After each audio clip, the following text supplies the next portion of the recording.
ایویں ہی لوگ اپنا فلانی گینگ اور فلانی گینگ رکھ لیتے ہیں یا واقعی یہاں پہ کوئی گینگ آپریٹ کر رہا ہے؟ اگر تو کر رہا ہے تو یہ پھر ہماری نالائکی ہے اور ہم نہیں کرنے دیں گے. نمبر 1. نمبر 2, آپ نے کہا کہ جی پچھلی گورنمنٹ یہ گورنمنٹ ہم سرکاری ملازم ہیں, ہمارا اس سے کوئی لینا دینا نہیں ہے. پچھلی گورنمنٹ یہ گورنمنٹ وہ گورنمنٹ یہ گورنمنٹ, ٹھیک ہو گیا, ہم سرکاری ملازم ہیں. یہ بات میں کلیئر کرتا سب کو چلوں کہ ایسی کوئی بات نہیں ہے. جو بھی بندہ ہے زیادتی کر رہا ہے چاہے جس کے ساتھ افیلیٹڈ ہے, ہم اس کے خلاف آپ کے ساتھ کھڑے ہوں گے. نمبر 1.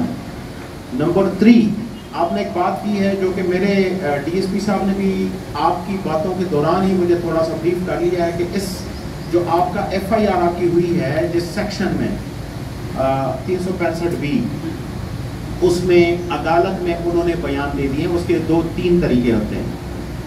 بات یہ ہے کہ جس طرح بچیاں چھوٹی ہوتی ہیں, ناسمجھ ہوتی ہیں کبھی کبھار, میں ہر جگہ پہ نہیں کہتا, تو اگر تو 164 کی سٹیٹمنٹ ہو گئی ہے وہ عدالت میں ہوتی ہے, وہ پولیس نہیں کرتی, تو پھر ہم بے بس ہوں گے. پھر عدالت کی طرف سے حکم یہی ہوتا ہے کہ اگر عاقل بالغ جو ہے وہ عدالت میں بیان دے دے کہ جی میں بخوشی خود فلاں کے ساتھ رہنا چاہتی ہوں, تو میں پھر آپ کو یہی کہوں گا کہ ہم نے چونکہ قانون کو دیکھنا ہوتا ہے, ہم نے پھر سوشل جو ہماری ریکوائرمنٹس اور ڈائنامکس ہیں ان کو نہیں دیکھنا ہوتا, ہم قانون کے پاسدار ہیں. تو 164 کی سٹیٹمنٹ اگر انہوں نے دی ہے تو میں پھر یہی کروں گا کہ ایک دفعہ خود, جس طرح آپ نے کہا کہ ان کو زبردستی اور فرضی اسٹامپ, ایس ایچ او صاحب آپ وہ بچی اور وہ بچہ جو ہے ایک دفعہ آپ نے میری بات کرانی ہے, لے کے آنا ہے. اگر وہ بچی خود کہہ دے کہ جی میں اپنی مرضی سے یہاں پہ رہنا چاہتی ہوں اور عدالت کی اٹیسٹڈ کاپی ہمیں مل جائے, تو شاید یہ پرچہ ہمیں خارج کرنا پڑے گا. پھر یہ پرچہ ہمیں خارج کرنا پڑے گا. میں کھل کے بات کرنے والا ہوں, اس لیے میں کہہ رہا ہوں اگر زیادتی ہوئی تو پھر جس نے زیادتی کی ہے اس کے خلاف بھرپور کارروائی. بالکل ٹھیک ہے. جو کا بیان ہے سر اس کے اوپر ایک انویسٹیگیشن بنایا جائے, مجھے سمجھ جائے کہ بچی نے کا بیان میں کیا بولا ہے. اچھا ایک سیکنڈ آپ کی بات بالکل ٹھیک ہے, آپ تشریف رکھیں.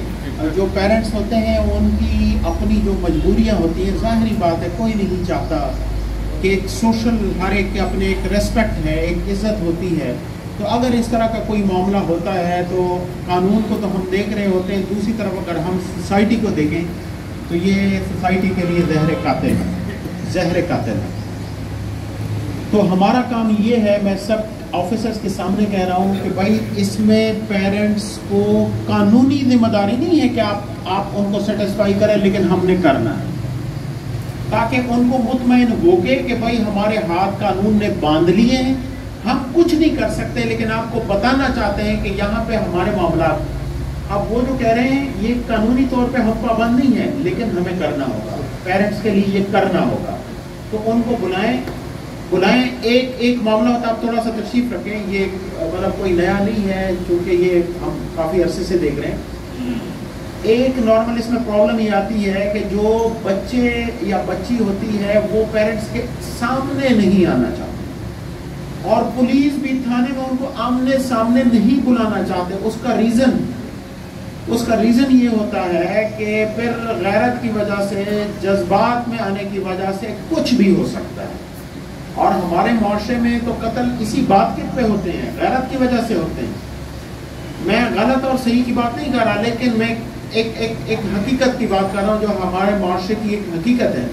تو اس لیے آمنے سامنے ان کو نہیں لے کے آنا چاہتے. لیکن اگر ایک سینئر آفیسر خود اس بچی کو سنے, اور 164 کا بیان میں پھر سے کہہ رہا ہوں, عدالت میں اگر انہوں نے کر دیا ہے تو یہ ہماری قانونی طور پہ ذمہ داری بھی نہیں ہے اور ہم باؤنڈ بھی نہیں ہے کہ ہم آپ کو کہیں. آپ کا کام ہوگا کہ آپ اس سے بڑی عدالت میں اس کی اپیل کر دیں, لیکن میں خود سنوں گا. اگر مجھے فیل ہوا کہ واقعی بچی زبردستی نہیں, اپنی مرضی کے مطابق جو ہمارا قانون کہتا ہے, معاشرتی قانون اگر وہ کہتا ہے, تو پھر ہماری مجبوری ہوگی. سر یہ جو